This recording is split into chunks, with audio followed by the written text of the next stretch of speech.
Hi, my name is Dan.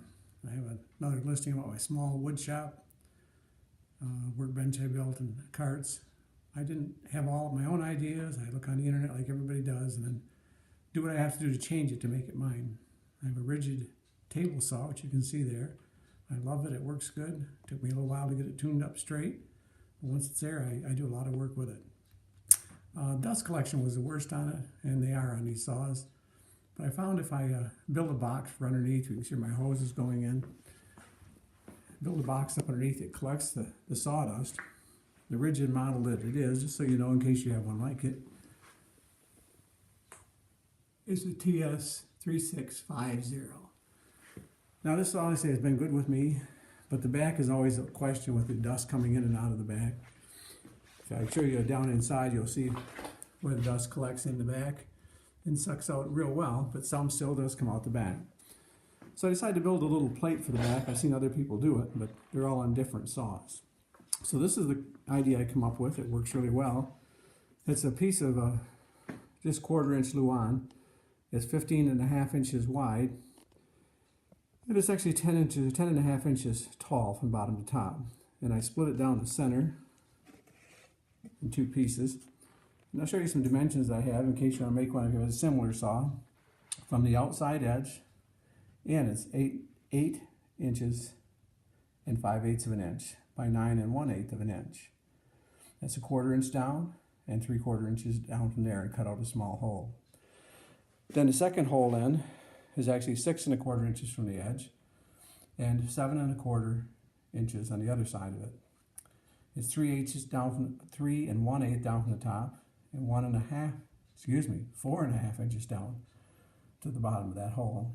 Then the next hole underneath it is where the rods come out the back, and that's 7 inches from the left over to 7 5/8, and then it goes across, and there's 9 1/4 to 7 1/8.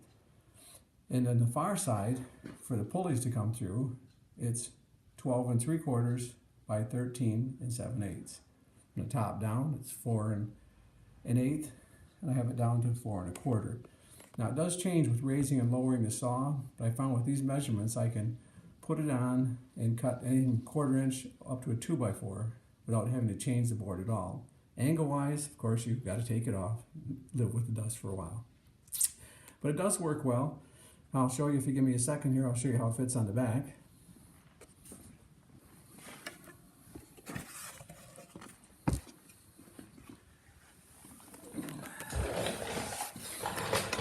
This slips in from one side.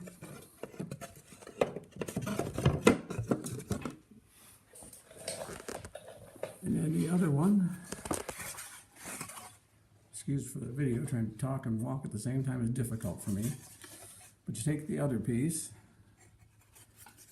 put it in above the belt,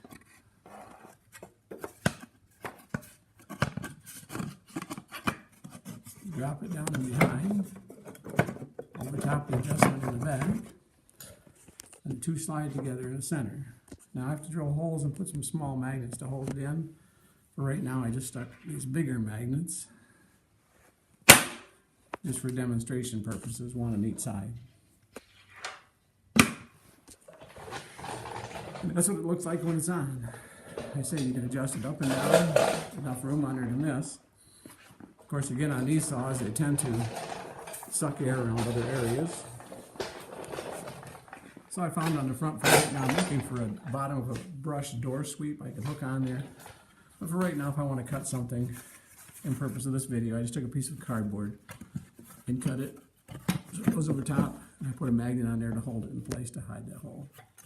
When it's on, it takes up a lot of the extra dust, and I'm proud of what it does. It works really well for me, because dust is something you want to keep out of your shop and out of your lungs. Just for those that are looking, if you're interested, I took an old range hood and tore it apart for the motor. Instead, I took it and built a box for it. Sits up on my ceiling, and what it does is sucks the dust in from the bottom through the furnace filter and blows the clean air out the side. I turn it on when I come out, and it works well to have it continue to suck the air out while I'm in here and after I leave. As far as my vacuum system, you see I have my big hose hooked up on. Excuse the mess, I'm changing some things right now. It goes over and it goes to another rigid tool I really love. It goes to my dust extractor. What I did for the bag, instead of a bag, I went to a local semi-repair place and he gave me a filter. And I made it so it blows the air up inside that, and every now and then you take it out and blow it out and kick it out. And the dust goes down into a 55-gallon drum. It has this trap door and it's a dump it out. Again, I showed some pictures of it earlier in another video I had, but I thought you might just enjoy to see how it's coming and what it's doing. So hope you have any ideas, send me any notes. I can give you more dimensions if you really need. So thank you very much. Enjoy your day.